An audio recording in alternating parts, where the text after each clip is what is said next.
All right, welcome to day 5 of our first time home buyers bootcamp. This is our last day, and this is actually where things get fun. Parts 1 through 4 of the series were important and necessary steps, but not the most exciting part of home buying in my opinion, whereas this part is very fun and very exciting because day 5 is all about house hunting, finding the perfect house, and writing an offer. So in part 4, you got set up on the multiple listing service, so you should be getting sent properties every single day that match your criteria. So at this point, I really encourage you to be looking at active properties every single day so you have a really strong idea of what the market is looking like. I want you to be familiarizing yourself with what are normal prices for certain areas and certain bed bath counts. I want you to have an idea of kind of what the deal flow is, so how often new listings are hitting the market, how many listings are hitting the market, and that'll help you as you move forward just to have an idea of what the marketplace is like when you are buying.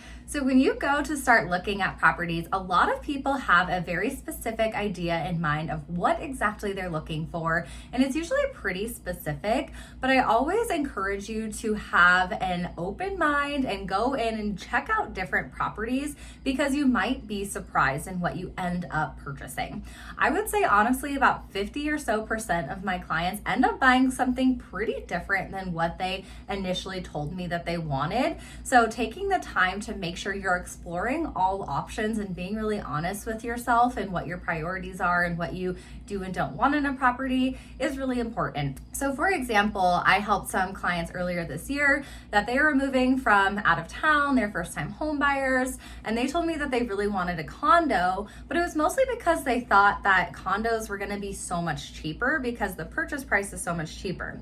But after they got pre-approved and they realized that with an HOA, it wasn't actually that much cheaper when it comes to a monthly payment. And then they decided that they really wanted a yard for their 2 dogs. So we ended up finding them a single family home that was roughly the same monthly payment as one of the condos they were looking at with no HOA. So they were really happy. So I'm really happy that we ended up looking at different options. So ensure that you are exploring different types of properties, different areas, different layouts, all of the above. So when you finally start going on showings, I encourage you to make sure that you're looking at a lot of different options and you're not offering on the first property you see.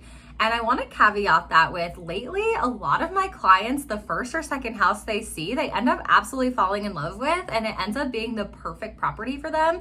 But I always make sure we see at least a handful of other homes just to make sure, and just to make sure they're not just getting overly excited about the first thing they see. So make sure you're not just getting excited and writing on the first thing that checks some of your boxes. Make sure to take your time because this is a property you're going to be living in for the foreseeable future.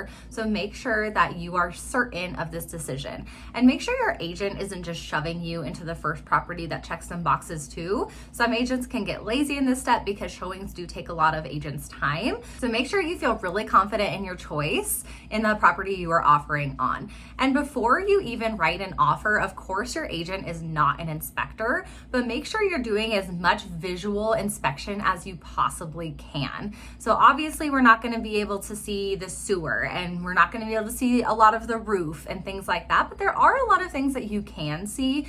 You can see potential signs for structural damage. You can see, if the electrical panel is really old. You can see if there's other issues with the house. So even if you want to go back for a second showing, if you're really interested in the house, that may be a good idea, just because if you write an offer and then do an inspection, you can terminate your contract and get your earnest money back, but you would still be responsible for paying for that inspection, which can range from anywhere from $400 to $1,000. So do as much of your due diligence up front as you can. Once you find your perfect house, now it's time to write an offer. So your agent, of course, will help you write this offer, but when you are going through this document with your agent, please make sure that you understand what you are signing. So many people will just sign it and not even give it a read, but this is a legally binding document. So ensure that you're going through this, asking questions, understanding what you are agreeing to, what you are financially obligated to, and what the timeline of your transaction is and what you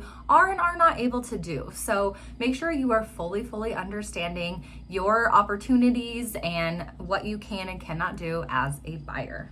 So this is the end of our first time home buyers bootcamp. I really hope this was helpful for you. I hope this was a good guide for you to figure out the process of buying your first home. If you have any questions, please do not hesitate to reach out. I absolutely love educating first time home buyers. If you are in Denver, I would love to help you purchase your first home. If you are not in Denver, you can still reach out. I have a great network of agents all around the US, so I'm happy to connect you with someone who is a great agent that I have personally worked with before. So happy house hunting, good luck, and let me know how it goes.